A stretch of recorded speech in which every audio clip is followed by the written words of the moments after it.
Hello, my name is Kyle Rooker. I was a former plaintiff in the federal lawsuit against the Anoka Hennipen School District of Minnesota in 2011, and I have decided now is the time to tell my story again. We are 10 days away from what many have succinctly and accurately called the most important election of our lifetimes. An election where we will be called to answer a simple question with magnanimous consequences. Do we stay a democracy, otherwise known as a country with leaders who both represent and answer to its people, or do we install a dictatorship, thereby destroying the thought experiment that we have always known? As someone who was thrust into politics at a young age and whose personal sufferings would actualize policy within government that the Trump administration wishes to overturn, I am in an utmost unique position to explain to you why Donald Trump is a threat to not only the LGBT community, the subject of today's video, but democracy as a whole. And when I tell my story, I find it best to begin with the context for which I experienced it. None. Due to my fetal alcohol syndrome, autism, and ADHD, I was never good at making friends. As I've said in many of my songs, for the longest time, I wasn't really sure what a real friend was. And growing up, the only real place I felt safe and secure was in Cher's music. In fact, it was my parents who introduced her to me, and it was for a large part of my childhood the only music my overly sensitive hearing could tolerate. I began trying to emulate her as a means of staying safe. She was my comfort place. And then, starting in elementary school, students started to mock me for my admiration of her. In the summer between elementary and middle school, my parents surprised me with a dream come true. We were going to Las Vegas to see Cher, who had started a residency after her first farewell tour. We all thought it would be the last opportunity we would get to see her, and I dressed up for the occasion. Fast forward, and I was now entering Fred Moore Middle School, what would later be renamed Anoka Middle School for the Arts. I naively believed I was going to be popular because it was an art school, and I was all about the arts. The district had been telling my parents for years my fixation with pop music would make me stand out and cause me hardship. So to the best of their abilities, they tried to conceal those things about me. But I was at the age where I just wanted to express myself. I wanted other people to experience my interests. And being the socially awkward person that I am, the only way that I knew how to relate to people was through my fixations. Anyway, to make a long story short, it ended horribly. And at first it just started with snide comments under the guise of sneezes, but eventually it became people knocking my books out of my hands and things like that. It was around this time that my brother introduced me to a new artist, Lady Gaga, who I instantly grew an affinity for. Kids in my school liked to get me to sing for them, to mock me. But my naivety at the time made me believe it was because they liked my voice and thought I was talented. Sometimes they'd even give me money. And in one particular incident, they ended up uploading a video of me dancing to Bad Romance, where they tore me to shreds in the comments. My parents got involved and got the video taken down, but things at school just started to keep getting worse. Students started literally hunting for me and chasing me down in between class periods. I was shoved into a locker in front of a staff member, and when she did nothing, I asked her why she wasn't reacting, and she said, "They are not my problem. You are my problem." It was around this time that I also started being called homophobic slurs. At first, I went about my day, but over time, the things that people were saying to me began to read like gospel in my brain. Maybe I was a freak. Maybe I wasn't supposed to have friends. My parents started to notice a shift in me, but the school district continued to convince my parents it was my fault for being myself, and maybe if I didn't dress up or act a certain way, things would stop happening to me. As an added precaution, they also made me start using the nurse's bathroom and did not allow me to walk the halls alone to class. It had no effect. In 8th grade, I joined theater. It was almost all boys, and we were introduced to a dress rehearsal skit that the teacher wanted us to play. There was a female role involved, but none of the girls in class ever participated. They were too busy playing with their phones. And I volunteered, thinking if Cher could play Elvis in her music video of Walking in Memphis, then I could easily play a female for 10 minutes. On the day of, at home, I grabbed my high heels that I wore for the Cher concert in 2008, and I had to wear them the whole day so that my feet could grow accustomed to them again. Lunch was right before theater class, and having already gotten used to the heels, I walked across the cafeteria to get into line for lunch. And as I was walking up to the line, a student tripped me, causing me to fall. The whole table laughed, and another staff member came up to me and ordered I take off the shoes immediately, which I did, begrudgingly. And as I was taking them off, the teacher looked into my eyes, shook her head, and said, "And you wonder why you're bullied all the time." To give context to this next part, I must confess that I have horrible handwriting, especially so back then. I needed my staff member to scribe things for me on assignments and for taking notes, and at this particular time, I was in class, and I asked my staff member, who was taking notes for me, that I needed to use the bathroom, urgently. I asked her to escort me to the bathroom, and she refused because she was telling me that she needed to take these notes. She told me to go on my own if it was an emergency. I walked into the bathroom and was met by two boys who were snickering to each other. I smiled and waved at them. Although they were acting strangely, I figured that kindness isn't always a two-way street. As I sat down in the stall, I felt a drop on the top of my head. And at first I thought it was a spider, so I reached for my hair when I felt something wet. It started going down my face, and when some of it got on my lips, it was warm, and it had an unusual odor. And pretty soon, I understood what it was. Urine. I looked up, and I saw a second stream heading in my direction, and I curled up in a ball and started screaming, as the two boys were choking on their own laughter. I was completely drenched when it finally was over. As I heard the creak of the door open, I waited until I knew that I was the only one in the bathroom before I ran to the sink and washed out my mouth. I then raced to my classroom and announced that I was going to the assistant principal's office, tears streaming down my face, and when I finally made it into the office, she ordered me to take off my sweater. She smelled it and started gagging uncontrollably. She placed it on her desk and forced a smile, clasping her hands together, and said, "I don't smell anything." I went into hysterics, demanding to speak to my mom, and she realized that I wasn't going to calm down until I spoke to her. I told my mom everything that happened, and she asked me to hand the phone to the assistant principal. She told my mother my clothes were wet without question, but that she didn't smell anything, and then tried to imply that I was simply over-exaggerating again. "Oh, you know him. He's always dramatizing things, him and his autism, and it's probably just water."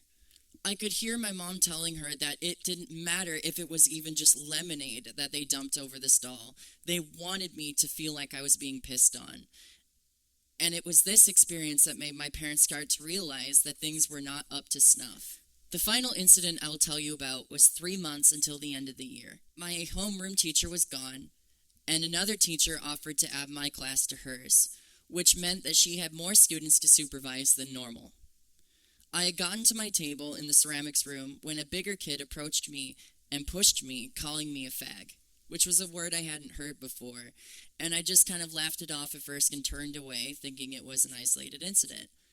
Then he grabbed my arm, and I turned to face him, and I looked at him in the eyes, and I basically just asked him to be decent. I stood there for a moment as the bully twice my size looked at me, puzzled, and then called me a queer. A witty comeback of mine would result in a physical altercation.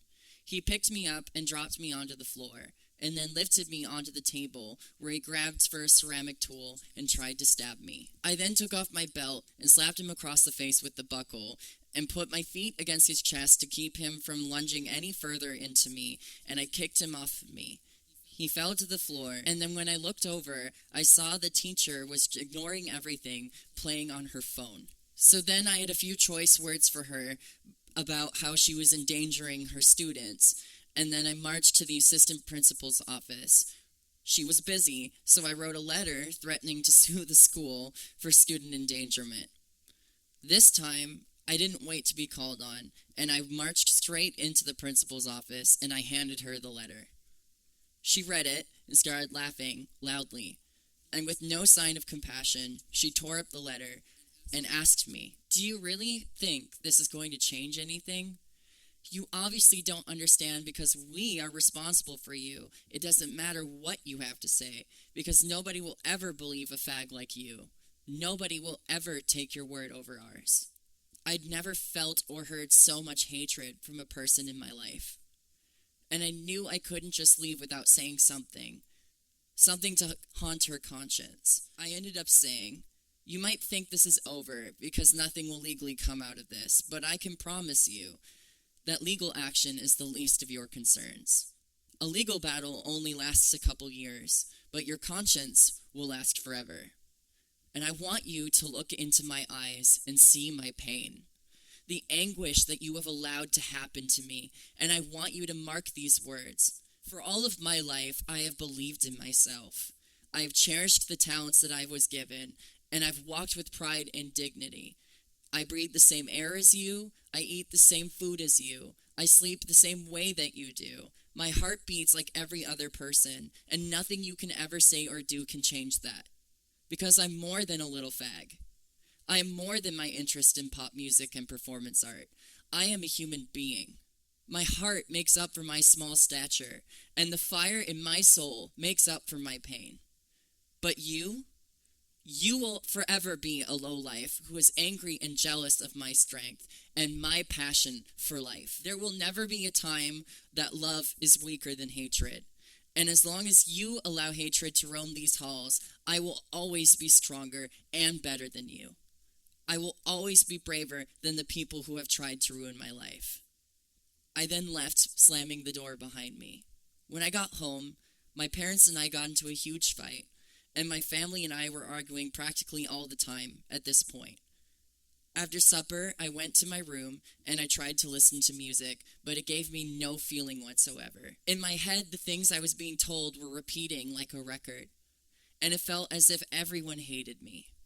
I then attempted to take my life for the first time, and as the belt was tightening, I felt it pinch my neck, and it terrified me because I didn't want to be in pain. I already was in pain. I unfastened it and threw it across the room and burst into silent tears. Very soon after, my parents pulled me from the school district entirely, and my parents were contacted by a law firm that explained they were conducting an investigation into the Anoka Hennipen School District after multiple reports of bullying, and they told me my name came up more than any other person that they interviewed. We scheduled a meeting where I told them everything that happened, but my suicide attempt, because I was afraid they wouldn't believe me, considering I didn't tell my parents about it either. They typed down everything I said in complete shock. They were the first people to believe what happened to me, and it was a feeling of relief. The lawyers informed me I was not the only one being bullied, and that stories were happening district-wide, although they said my story was one of the most severe of any person to have survived. When I informed them that I identified as straight but non-conforming, they told me I was a unique case because it proves that homophobia doesn't just affect LGBT students alone. It has an effect on the entire community at large. My parents at first were hesitant to allow me to participate in the lawsuit, but I asked myself, if someone else were to speak up for me, would they use the same experiences and context that I would? And if they couldn't, the clear answer would be that I needed to do it myself. So I did. Not long after, they started formulating the lawsuit against the school district of Anoka Hennipen, where they demanded the school district remove its so-called neutrality policy that my lawyers affectionately nicknamed the gag policy, or no homo promo policy. It was the first time I'd ever heard of the neutrality policy, and they read it to me, and it basically went along the lines of all staff must remain neutral on subjects of homosexuality. The policy itself seemed harmless, but when they explained to me that there was no training given to staff on how to enforce this policy, and that the staff at my school decided to avoid the subject of homosexuality altogether, the previous policy, nicknamed No Homo Promo, which stated that homosexuality would not be taught as a normal, valid lifestyle. Teachers were avoiding talking about homosexuals that impacted history, music, art, or science. They were also ignoring homophobic bullying. because they believed if they took a side, it was not being neutral. So my school decided to not leave a paper trail of any of the reports that were being made, and gave the same fake answer to any complaint they received. We are committed to ensuring your student has the safest and most positive education he or she can, and we are unaware of any circumstances that would indicate otherwise. Or, we assure you that our staff will do everything to make sure your student is safe within our school. In the district's eyes, the bullying was non-existent, and it was ignored entirely. As a result, 9 teenagers would commit suicide in 2 school years between the years 2008 and 2010 after not being able to endure the pervasive bullying that they had been subjected to, with me almost being the 10th. Almost all of the bullying was related to sexual orientation because kids learned they could get away with their behavior so long as they conducted it under a homophobic lens. In fact, when racism was involved, the district cracked down on it hard enough that it would not be a repeat offense. The day had come to announce the lawsuit. We stood in front of Champlain High School, where we read our statement to the news media announcing our claims against the school district, which was the largest school district in the state of Minnesota. One of the first people to come out and make a statement was the superintendent, Dennis Carlson, who regurgitated the same pathetic statement the staff would make back at the school. We are committed to ensuring that everyone feels like they are learning in a safe environment. We do not condone prejudice or bullying. We serve all of our students. And even more horrifying, he made a statement on a voicemail to the district saying that based on all of the information they had gathered, none of the suicides had been a result of bullying or harassment. He also went on further to say that they had no proof that could link that staff stood by while students were being bullied.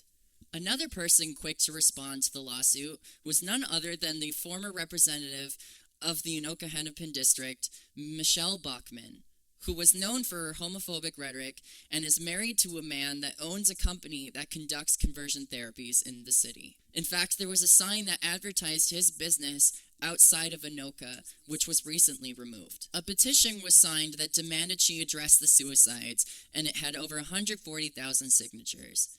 She basically answered by saying bullying is wrong and everyone has values of their own, which is fine.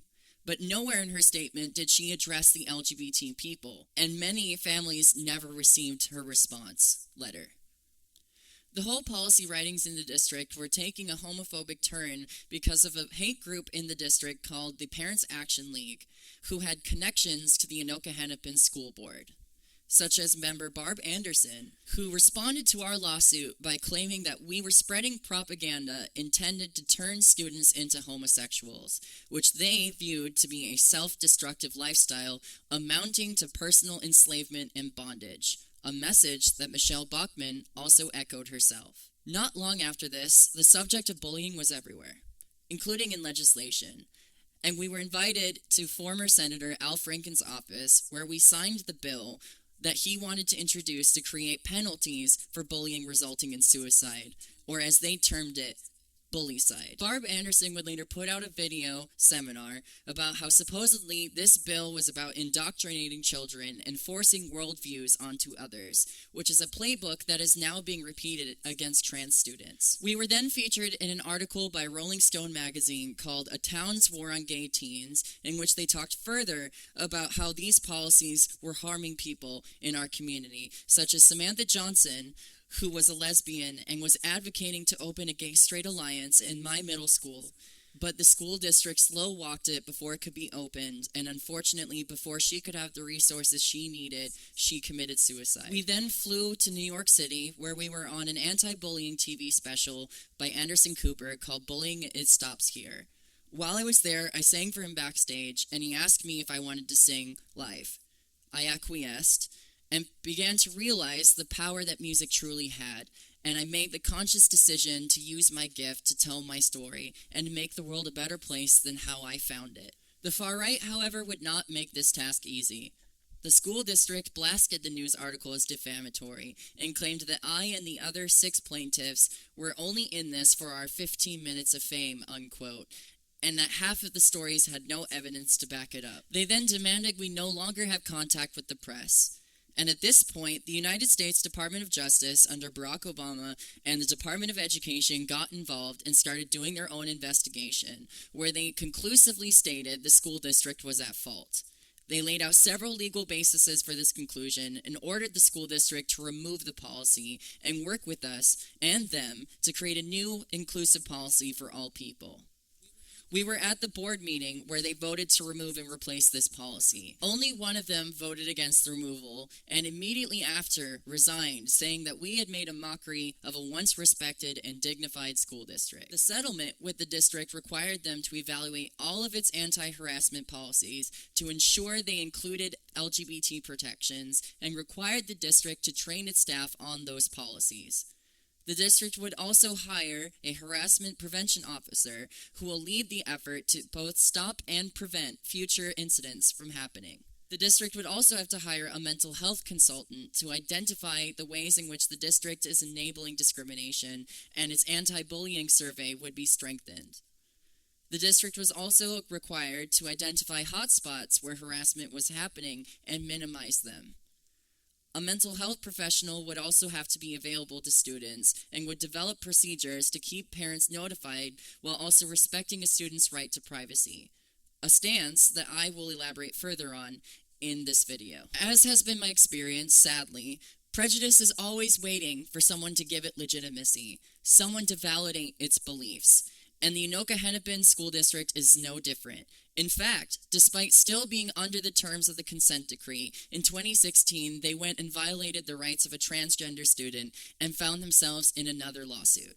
To put a spotlight on the trans community in the state of Minnesota in 2016, it is important for me to tell you that 55% of transgender students said they attempted suicide in the year of 2016 alone. Two final things of note to address. At the time of this lawsuit, I did not know my sexual orientation, for I had not achieved adolescence until I was a senior in high school due to a growth hormone deficiency. Secondly, I created Ailing Reprisal as a means to escape from my reality at first, a way for me to cope with my hardships in life during and after middle school. But eventually, however, much like the outfits that I choose to wear, Ailing Reprisal became a piece of armor for me, and I realized it wasn't necessarily a persona anymore, but it was in fact a facet of me. Ailing Reprisal is more of a representation of a side of me that society has tried to erase in the past, and I have always loved experimenting with fashion and makeup, and Ailing Reprisal is that side of me.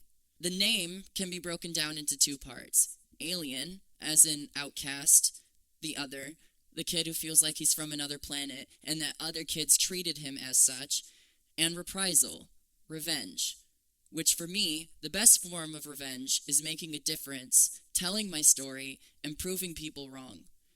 For most of my life, people have told me because of my disabilities, my sexual orientation, that I would never amount to anything, that my dreams of being a musician were in vain, that I would never be employed, that I would never achieve my own independence, that I would never get a relationship.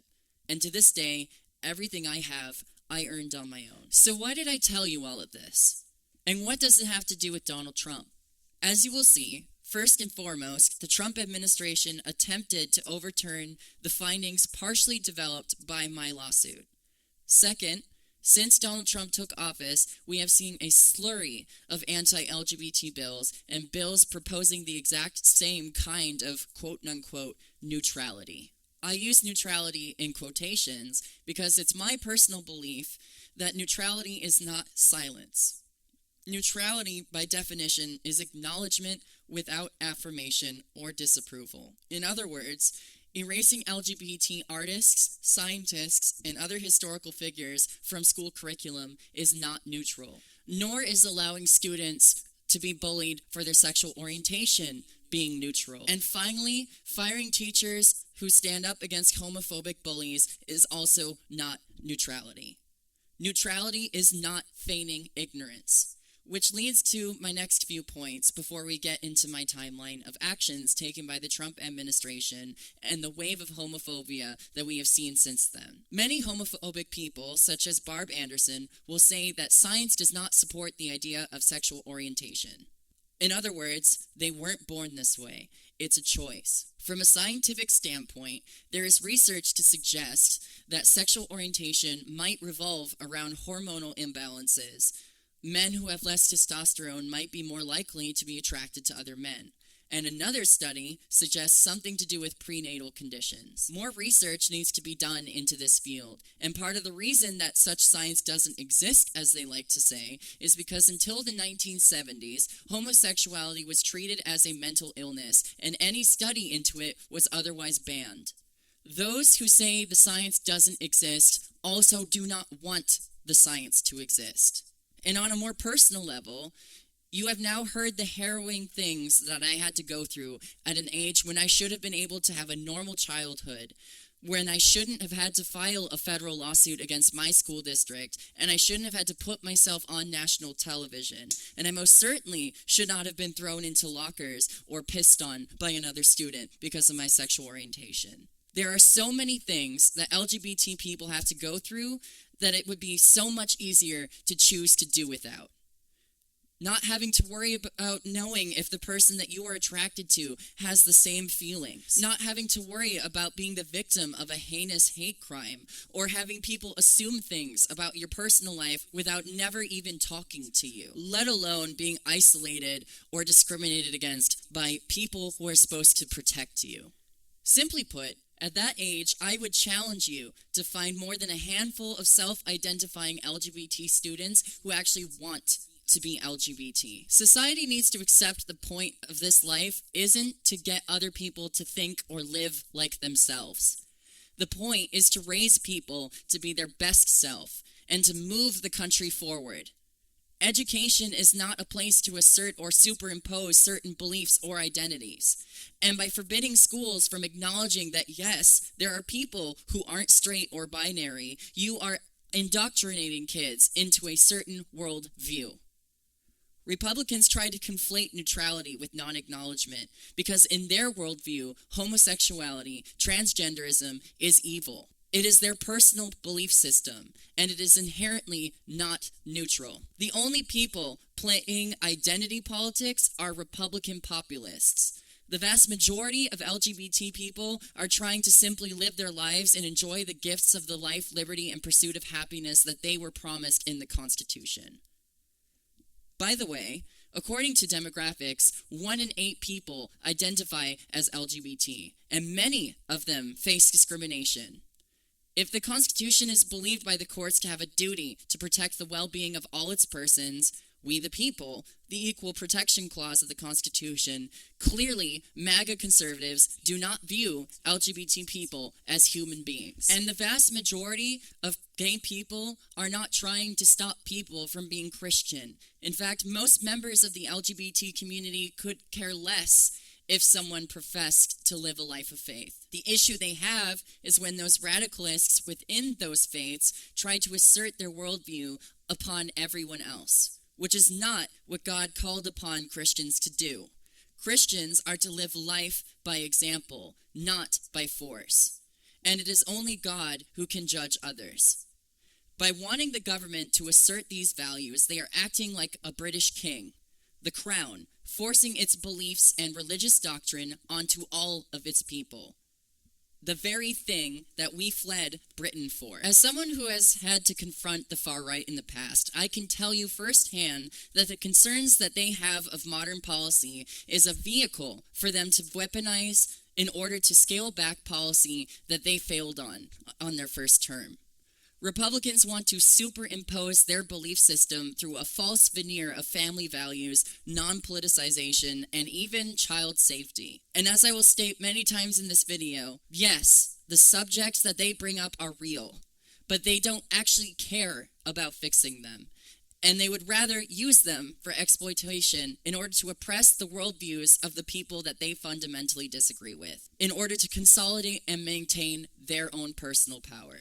You can see it in their efforts to deny Donald Trump's connections with child predators, such as the case with Jeffrey Epstein, whose flight records Donald Trump is on, or P. Diddy, who Donald Trump has connections to, or finally the actual sexual assault cases being lodged against Donald Trump, including by minors. which I will not be passing judgment about whether I believe he is guilty or innocent in his involvement in any of these things.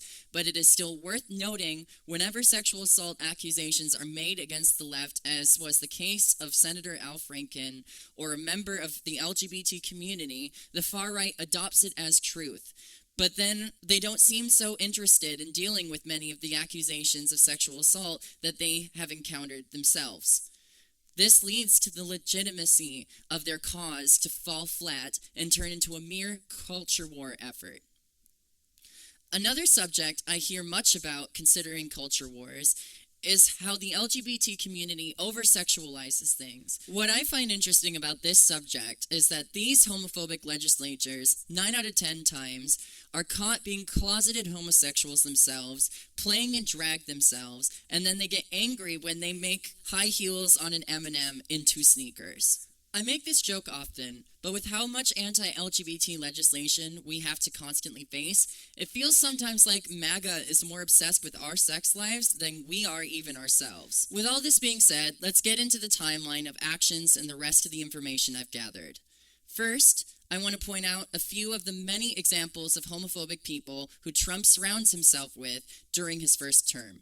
Whether that be Vice President Mike Pence supporting conversion therapy, opposing the repeal of Don't Ask, Don't Tell, in which he said that we shouldn't use the military as a quote-unquote backdrop for social experimentation, unquote, and how it would be harmful to unit cohesion, which I will be addressing later. He also opposed legislation that protects gay people from hate crimes and opposes same-sex marriage, in which he said that denying same-sex couples the right to marriage was a reinforcement of God's idea. He is also against protecting LGBT workers from discrimination. Another person Trump appointed is Jeff Sessions to the Attorney General of the United States Department of Justice, which only a few years prior to this helped me take on the Anoka Hennipen School District. As noted by the Human Rights Campaign, not only does he oppose same-sex marriage, the Employee Non-Discrimination Act, but he also opposes the Matthew Shepard and James Burt Jr. Hate Crime Prevention Act,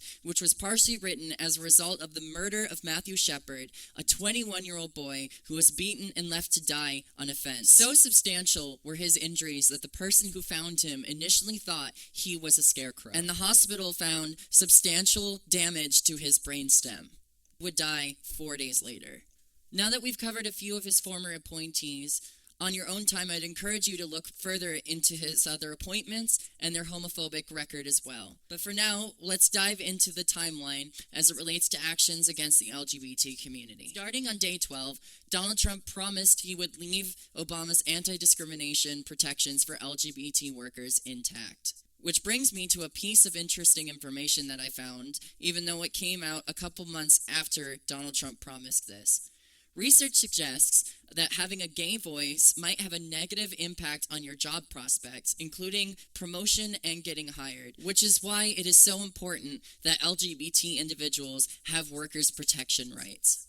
On day 35, Georgia passed a religious freedom bill that would allow adoption agencies to refuse services to same-sex couples based on religious or moral obligations. On day 41, Missouri also voted to remove LGBT protections from discrimination, a move that the NAACP compared to Jim Crow laws, which caused the segregation of people of color.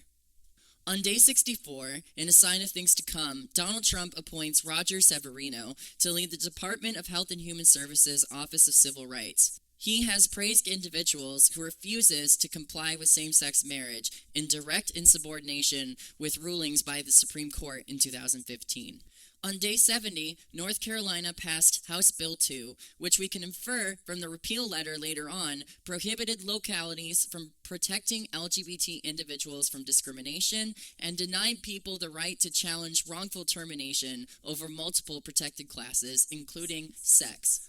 On day 71, a survey came out stating that 20% of millennials identify as LGBT, showing the significant demographic that would be marginalized by the government under Donald Trump. On day 78, Donald Trump nominated Mark Green to be Secretary of the Army.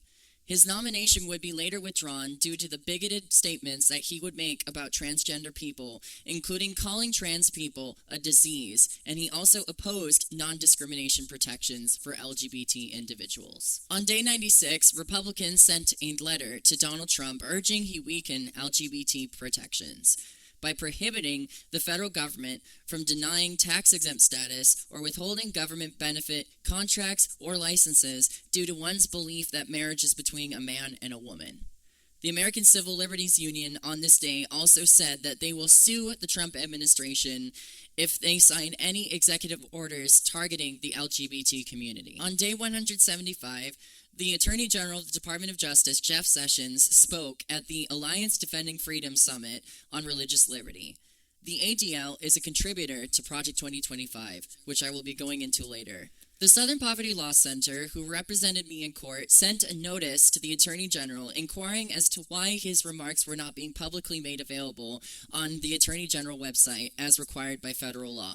On day 188, the Justice Department argued that the Civil Rights Act of 1964 does not protect LGBT people. It also argues that there are no protections for LGBT individuals in Title IX, which was used in my lawsuit as an argument, and Title VII, as well as the Fair Housing Act. The Human Rights Campaign legal director assailed this move and said that it goes in direct opposition of current law interpretation. On day 189, Donald Trump announced through Twitter he was banning transgender soldiers from the military.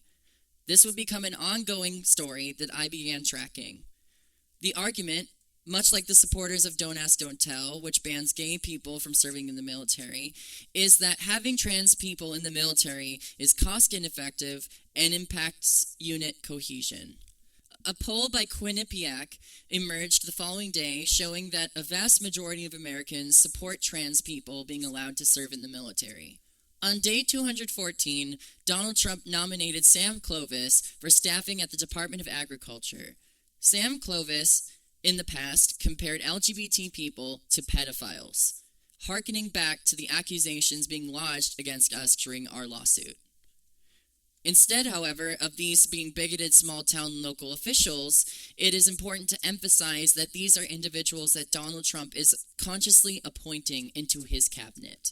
On day 223, the Secretary of Defense, James Mattis, issued a statement stating that pending investigation into the transgender policy, it would not go into effect.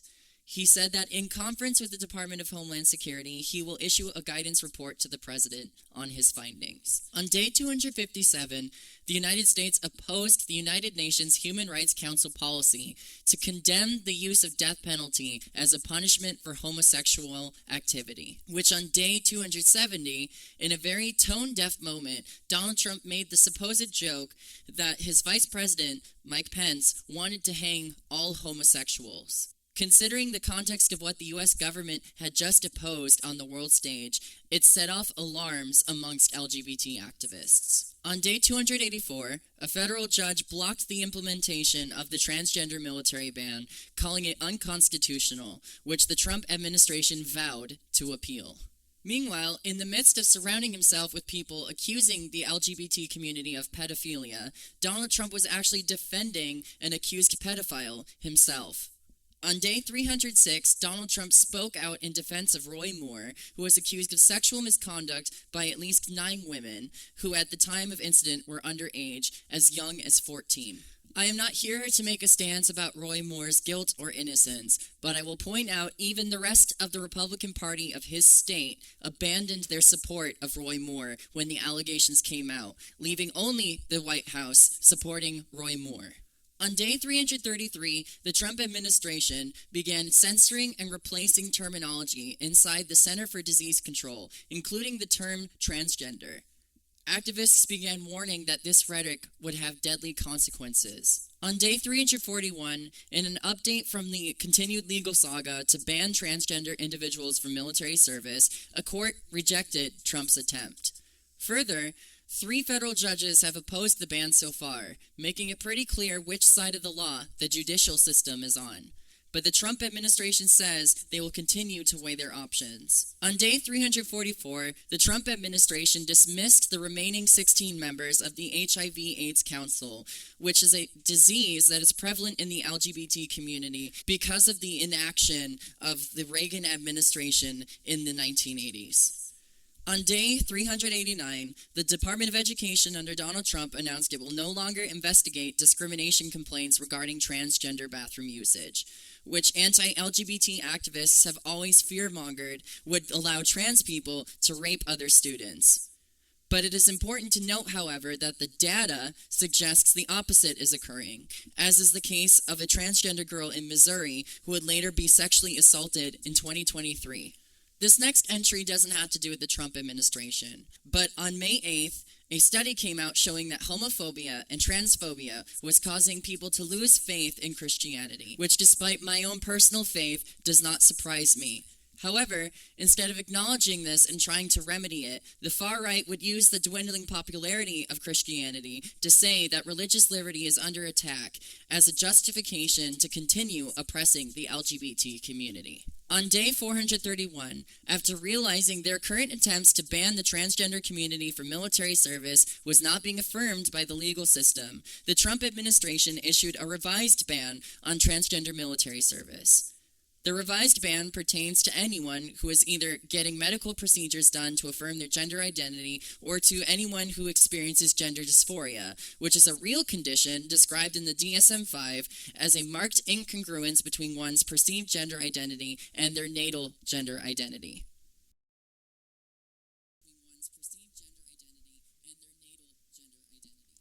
This policy revision is essentially the same ban, but this time trying to use what Republicans purport to be a mental illness to justify discriminating against trans people.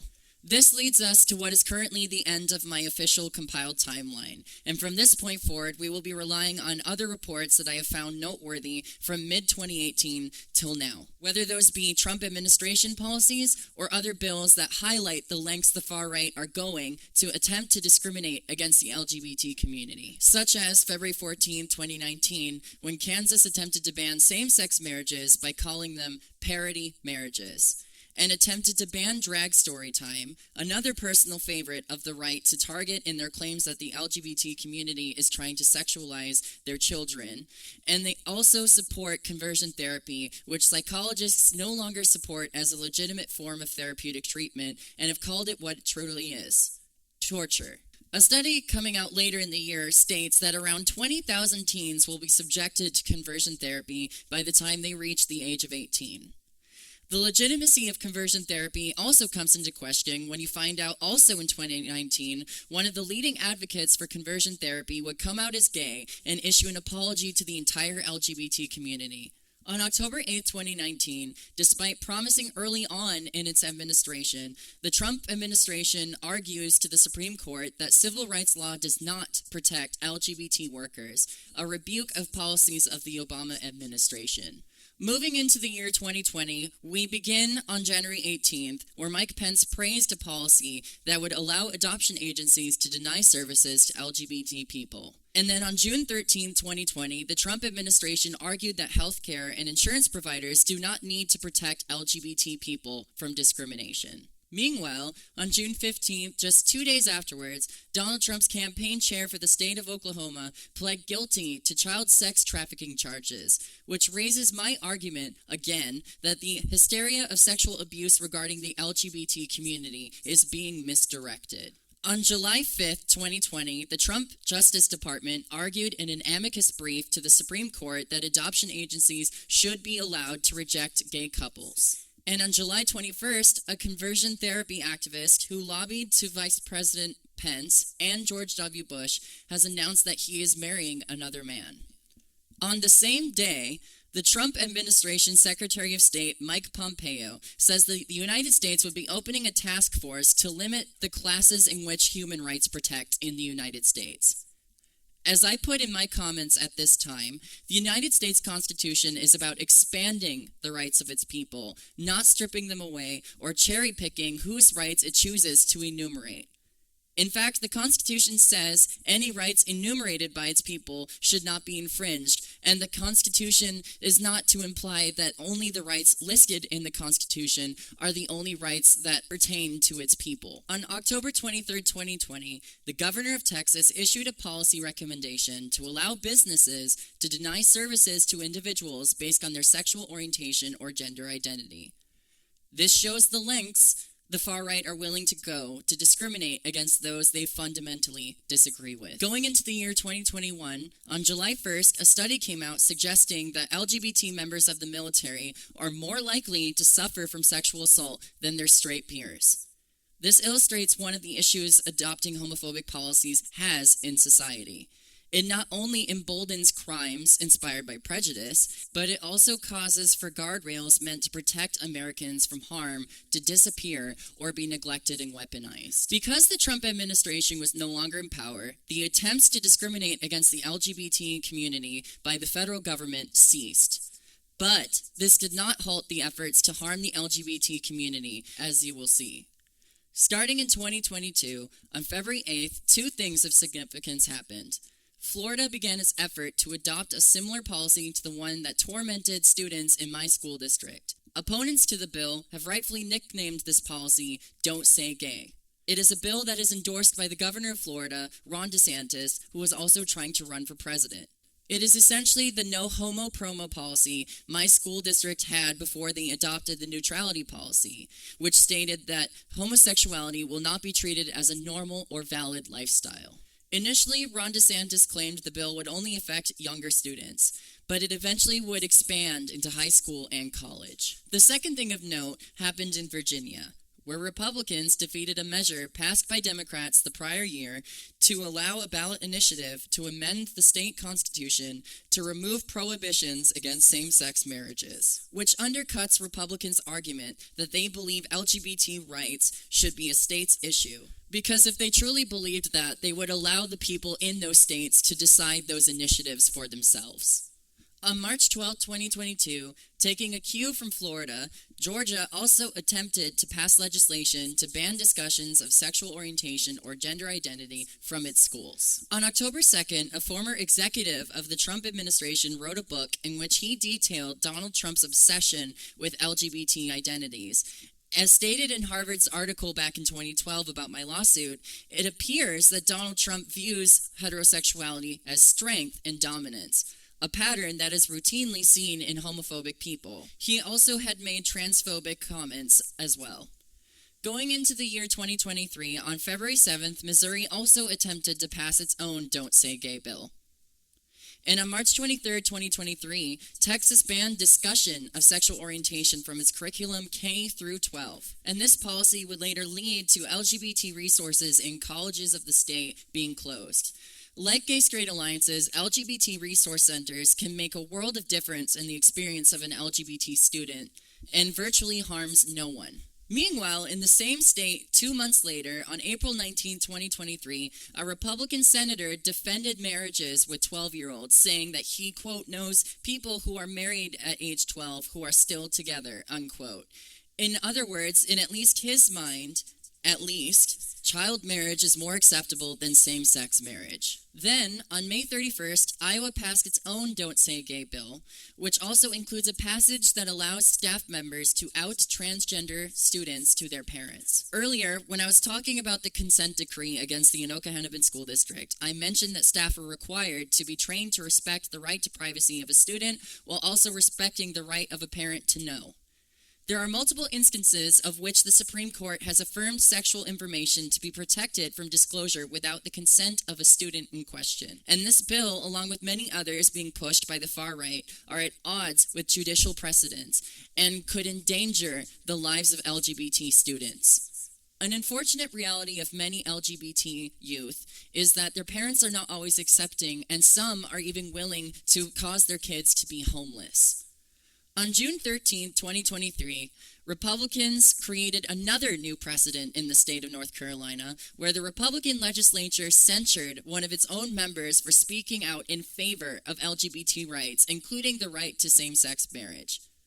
This demonstrates, again, the objective is not to allow everyone's opinions on this matter to be heard. The intent is to force a worldview onto not only the general public, who again demographically consists of a notable portion of LGBT persons, but also other legislators. Imagine what would happen if Republicans were to take federal power again.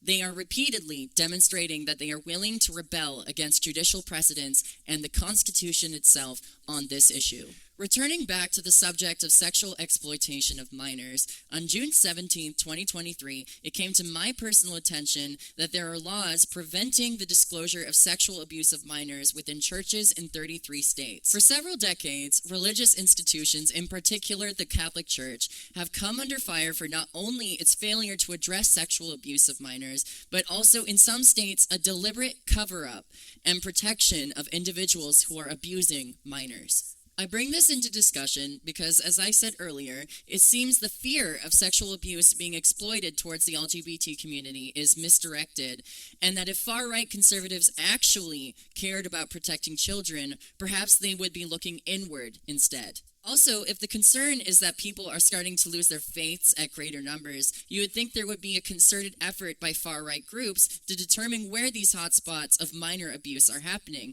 much like the school district had to address hotspots of harassment. On July 21, 2023, a federal judge had permanently blocked a bill in Arkansas that would have banned gender-affirming care for trans youth. Gender-affirming care is a blanket term for any services administered for the benefit of trans youth by medical practitioners. It does not include gender reassignment surgeries except for with the consent of a parent or guardian. Instead, gender-affirming care typically consists of hormone therapy, puberty blockers, mental health care, etc., as stated by the WebMD. On July 2, 2023, Republican candidates for the nomination of president appeared at an event held by far-right group Moms for Liberty, who have a history of not only anti-LGBT remarks, but racist and anti-Semitic remarks as well, which will be covered in future videos. On July 3, 2023, in an effort to steal support from Trump's following, Ron DeSantis put out a disturbing video where he bragged about the Orwellian policies he was passing in Florida to undermine LGBT protections and stated that Trump was being too soft on the subject. Sadly, the video was taken down, but you can still find commentary about it online. Also, on July 3, 2023, a disturbing revelation was made regarding a Supreme Court case. After a person of the LGBT community supposedly was denied wedding services from Lori Smith, they filed a lawsuit, claiming that they were being unlawfully discriminated against. The Alliance Defending Freedom, who, as mentioned prior, has helped co-author Project 2025, represented Ms. Smith. However, it came to the attention of LGBT activist groups that the person who was being denied services was not, in fact, LGBT, and that it was a ruse to try to force the Supreme Court to allow discrimination against LGBT individuals based on religious objections. A position the Supreme Court would take on July 6, 2023 in 303 Creative LLC v. Ellenis. What this demonstrates is that anti-LGBT groups are so determined to discriminate against the LGBT community, they are willing to fabricate constitutional questions for conservative majority Supreme Court to address in its favor at odds with legal precedent. If there was any doubt these people are trying to uphold the Constitution, this buries it. On July 11, 2023, the owner of a Michigan salon declared that they were no longer going to provide services to the LGBT community. They state that they have had enough of woke individuals forcing their ideologies on the general public, unquote. With no shred of irony towards the fact an entire party in the United States is trying to eviscerate the rights of the LGBT community against its will, and at odds with legal precedent and constitutional provision. Meanwhile, on July 13th, a Moms for Liberty activist made clear their intention to segregate LGBT students in classrooms, which would inherently run afoul of the Equal Protection Clause and the Civil Rights Act. Much like what I witnessed firsthand in the Anoka Hennipen School District, as a result of their intolerant and discriminatory policies, the rhetoric being pushed by the Republican Party at large today is inflammatory and a powder keg for violence, which is why nobody in the LGBT community was surprised when on July 22nd, 2023, far-right militia group the Patriot Front attempted to instigate a riot at a pride event in Idaho. There would also be an increase in intimidation tactics at gay bars and drag shows. Speaking of trying to force their worldview, on July 30th, 2023, a federal judge blocked an Arkansas bill that would have attempted to ban LGBT books that they deemed quote-unquote harmful to kids. Such Orwellian book bans have become more commonplace amongst Republican-run states, which is ironic since they're always complaining about how their agenda is being censored. Which, speaking of censorship, on August 4th, 2023, not to be outdone by Arkansas, Florida passed a ban on advanced placement psychology classes because of their discussion of sexual orientation and gender identity. And on August 19, 2023, a library director was fired for refusing to remove LGBT books from their bookshelves. On August 25, 2023, bomb threats were called twice in 2 days into an elementary school in Tulsa, Oklahoma, over a video that far-right social media account Libs of TikTok had reposted. The original video was of a librarian with a caption saying, "My radical left agenda is teaching kids to be kind and to read books. How about you?" Libs of TikTok would then take the video and give it a fake caption that says, "When teachers around you are dropping like flies, but you aren't quite done pushing the woke agenda in public schools." This inflammatory and false statement would result in the aforementioned bomb threats. On September 27, 2023, a federal judge issued a permanent injunction on a ban of drag shows in the state of Texas after he deemed it to be unconstitutional. On September 28, 2023, Republican Representative Lauren Boebert of Colorado attacked a Department of Defense official of the Biden administration over their gender identity and claims that, quote, wokeism, unquote, causes significant harm to the military's readiness. When I talk about the portion of Project 2025 at the end, I will be addressing this idea that wokeism harms the military. In the meantime, on October 11th in Ohio, the Supreme Court of the state ruled a ballot measure to ban drag shows from the state would have been unconstitutional. And on October 19, 2023, in Indiana, another anti-trans activist was charged with child sex abuse after material was found on their computer. As the old saying in the LGBT community goes, still not a drag queen. On October 25th, Republicans in Congress finally ended the nightmare that was electing a new Speaker of the House after going through 2 others in one term. However, they would be electing to the speakership a second nightmare, Mike Johnson. On October 26th, it was revealed that Speaker of the House Mike Johnson, an avid MAGA Republican, had denounced anti-sodomy laws in 2003, stating, quote, homosexuals do not meet the criteria for a suspect class under the Equal Protection Clause of the Constitution because they are neither disadvantaged nor identified on the basis of immutable characteristics, as they are all capable of changing their abnormal lifestyles, unquote. He also goes on to state that sodomy clearly doesn't have protection under the Constitution because even though there is a right to privacy in the home, it has never been construed to believe all acts in the home are protected by this right. For some added context, sodomy, according to Legal Dictionary, is a sexual act that is not vaginal, whether homosexual or otherwise. In other words, Republicans are now on record saying they are in favor of policing your sexual activity regardless of your sexual orientation, and Mike Johnson would not be the last Republican to make their stance on this issue known. Speaker Mike Johnson is also a longtime supporter of anti-LGBT group Focus on the Family. On October 31st, 2023, Republican Representative of North Carolina, Virginia Foxx, took to the floor of the House to argue against the Matthew Shepard-James Byrd Act, stating that the hate crime committed against Matthew Shepard was a hoax. She said this in front of the mother of Matthew Shepard. This bill was signed prior by Barack Obama. Moving into 2024, on January 10th, Donald Trump's son took to Twitter regarding court documents about new evidence surrounding Jeffrey Epstein. The issue at hand, as he was fact-checked, is that Donald Trump was also implicated in those documents, a fact that his son tried to withhold for his own political advantage. On January 14th, 2024, Chaya Raichik, the founder of Libs of TikTok, who has made her living exposing the public information of LGBT teachers and whose rhetoric inspired bomb threats in Oklahoma the year prior, was appointed to the Oklahoma Department of Education Library Advisory Committee. She has no experience in education. On January 14th, 2024, West Virginia Senate introduced 3 bills to discriminate against the LGBT community, with the most concerning one being SB 197, which would classify transgender people as obscene material and would ban them from going within 2,500 feet of schools.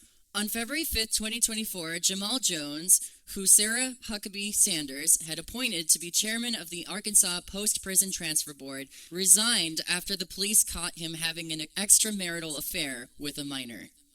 I bring this up because Sarah Huckabee Sanders has supported anti-LGBT legislation because she believes it would protect minors from being sexually abused. On February 20th, 2024, while the Supreme Court refused to weigh in officially on a case that challenges homophobic jurors should not be allowed to oversee cases involving LGBT individuals, Supreme Court Justice Alito said he disagreed with the challenge and invoked same-sex marriage while doing so. On February 22nd, 2024, Tennessee introduced a law to allow state officials to refuse to perform same-sex marriages, at odds with the Supreme Court's decision in 2015. On March 2nd, 2024, a new bill in Kentucky would allow the state to take custody of children who were caught using a bathroom different from their biological gender.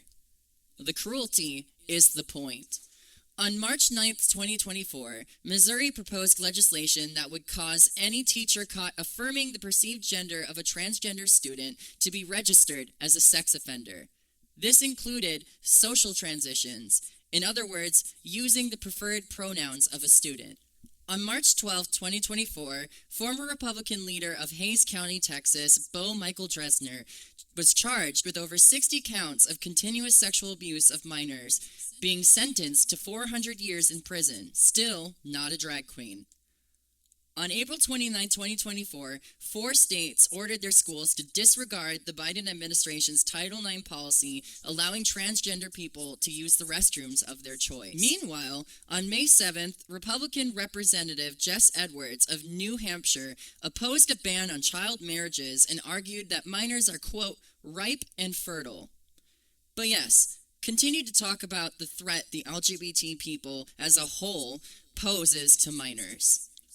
On May 12, 2024, while on talk radio 1210 WPHT, Donald Trump said he will eliminate LGBT anti-discrimination protections on day 1. On June 6th, over 30 Republicans voted against a measure that would have enshrined the right to contraception federally.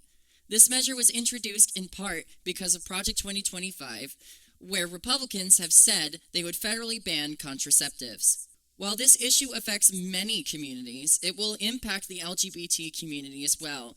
And since Republicans are also voicing support to outlaw any sexual act that would not result in pregnancy, this would have a massive impact on the LGBT community. On June 16, 2024, Charlie Kirk, a conservative public figure, praised the stoning of homosexuals as, quote, God's perfect law, unquote. Donald Trump would later speak at a rally hosted by Charlie Kirk later in the year.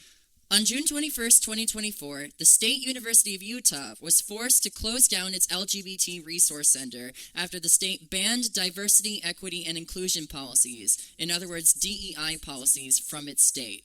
On October 5th, 2024, a school board in Pennsylvania approved a measure to cut windows into student bathrooms to allow people to make sure the person using the bathroom is their correct gender, which is a severe violation of student privacy rights and a very predatory behavior to be encouraging altogether. The final 2 subjects I wish to discuss in this video is the legal opinion conservative justices in the Supreme Court snuck into their concurrences surrounding the overturning of Roe v. Wade. Clarence Thomas, in his concurring opinion to overturn Roe v. Wade, stated his belief the Supreme Court should revisit the legal cases involving contraception, anti-sodomy law, and same-sex marriage. He justifies this by saying that he doesn't believe substantive due process to be constitutional, despite it being the key feature of which the 5th and 14th Amendment has power.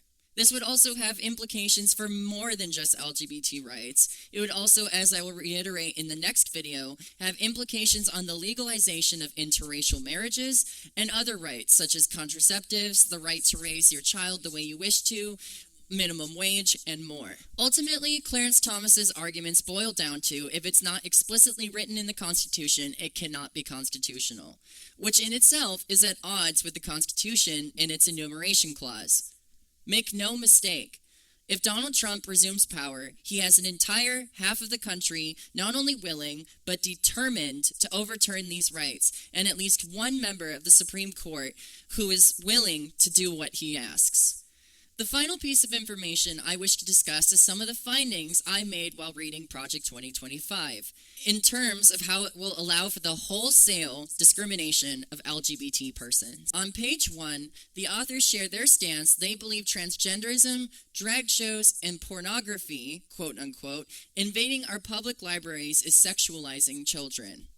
Project 2025 also advocates for the removal of the terms sexual orientation, gender identity, diversity, equity, and inclusion, and more from every department or policy within the federal government, which would essentially give LGBT students in Republican-led states zero protections from discrimination, zero resources to enhance their education, and would destroy protections from LGBT individuals in all facets of government. As stated in its opinions for education, where they order for a revisit of any policy where sexual orientation was defended as protected under the Civil Rights Act.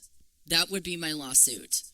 In the military, they advocate for the firing of any member in the Department of Defense who supports woke ideologies, which most certainly would imply the right for trans individuals to serve in the military, and would also most likely include the right for other members of the LGBT community to serve in the military as well.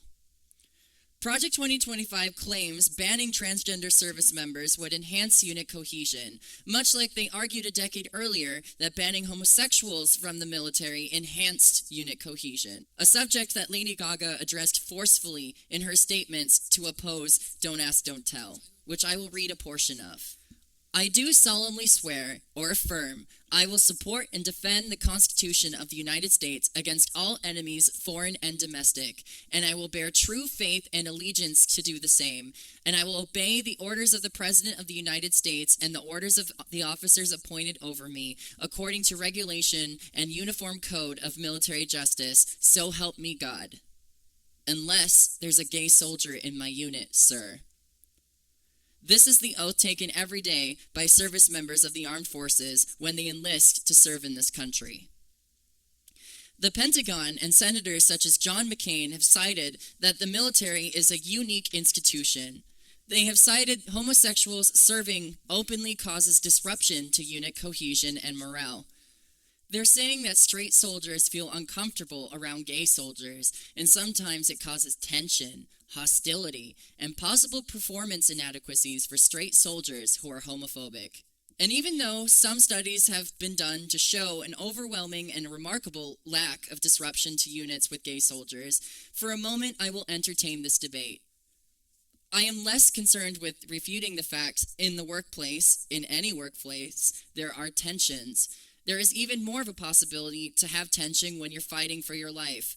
But I'm more concerned that John McCain and other Republicans are using homophobia as a defense in their argument. As the nexus of this law, openly gay soldiers affect unit cohesion. It's okay to discriminate or discharge gay soldiers because we are homophobic. We are uncomfortable, and we do not agree with homosexuality, and I cannot focus while I'm on the field of duty when I am fighting. Was that not the defense of Matthew Shepard's murderers, where they left him to die on a fence in Laramie? They told the judge Matthew's gay, and it made me uncomfortable, so we killed him. Doesn't it seem to be don't ask, don't tell is backwards? Doesn't it seem to be, based on the Constitution, we're penalizing the wrong soldier? Doesn't it seem to you we should send home the prejudiced, the straight soldier who hates the gay soldier, the straight soldier whose performance in the military is affected because he's homophobic, the straight soldier who has prejudice in his heart in the space where the military asks him to hold our core American values? Instead, he holds and harbors hate, and he gets to stay and fight for our country. He gets the honor. But gay soldiers who harbor no hatred, no prejudice, no phobias, we are the ones who are sent home. I'm here because I'd like to propose a new law. A law that sends home the soldier with the real problem. Our new law is called If You Don't Like It, Go Home. A law that doesn't prosecute the gay soldier who fights for equality without a problem, but prosecutes the straight soldier who fights against it. Perhaps that's a bit spun. To be fair, it sends home the straight soldier who fights for some equalities, some freedoms, but not the equality of gays. If you are not committed to perform with excellence as a United States soldier because you don't believe in full equality, go home. If you are not honorable enough to fight without prejudice, go home. If you are not capable of keeping your oath to the armed forces to defend the Constitution of the United States against all enemies, foreign and domestic, and bear truth and allegiance to the same unless they are gay, go home. Citizens have a right to protest. We have a right to the rally that we are at. But I am talking about soldiers. In the military, is it acceptable to be a cafeteria American? What I mean to say is, should soldiers and the government be able to pick and choose what we are fighting for in the Constitution or who we're fighting for? I wasn't made aware of this ambiguity in our Constitution. I thought the Constitution was ultimate. I thought equality was non-negotiable. Let's say the government can pick and choose who they're fighting for. Shouldn't we as Americans be made aware of this imbalance? Shouldn't it be made clear to the citizens of this country before we go to a war? Shouldn't I be made aware ahead of time that some of us are not included in that fight? We're going to war for you, but not you, because you're gay. You can risk your life for this country, but in the end, you're not fighting for your own rights. You're not fighting for yourself. You're fighting for straight people. Her position is not only validating, but concurrent with current military policies. Military members are trained to be open-minded and accepting, so they understand they are not just defending the rights of certain individuals back home. They are defending the life, liberty, and Constitution of all Americans. This is what Republicans are aiming to dismantle. This is the wokeism they whinge about. Inclusion, acceptance, tolerance. The things we are taught from a young age. And if you're a religious individual, you were taught to love thy neighbor. These are the doctrines Republicans claim make a weaker military. Because their aim, as reflected in Donald Trump's woke military ad, shown here, is to create mindless killing machines who have no empathy, no morality. I will touch on for a minute another subject written within Project 2025, which states it believes the Department of Defense is under direct authority of the president and not an independent agency that it's always been. Yes, the president is the commander-in-chief, but the military represents independence from politics, as it rightly should. And by forcing the military to take a side on LGBT rights, it is ordering the military to become a political agency. And it intends to fire any personnel that does not agree with its fundaments. The final portion of Project 2025 I wish to discuss briefly is what is written in the Department of Health and Human Services, which is that they will no longer allow the department to include sexual orientation in its policies, which will have lasting effects on the LGBT community in terms of medical research, insurance policy, and more. Project 2025 also makes its stance clear that it will instruct the Department of Health and Human Services that the only healthy, legitimate family unit is a heterosexual family.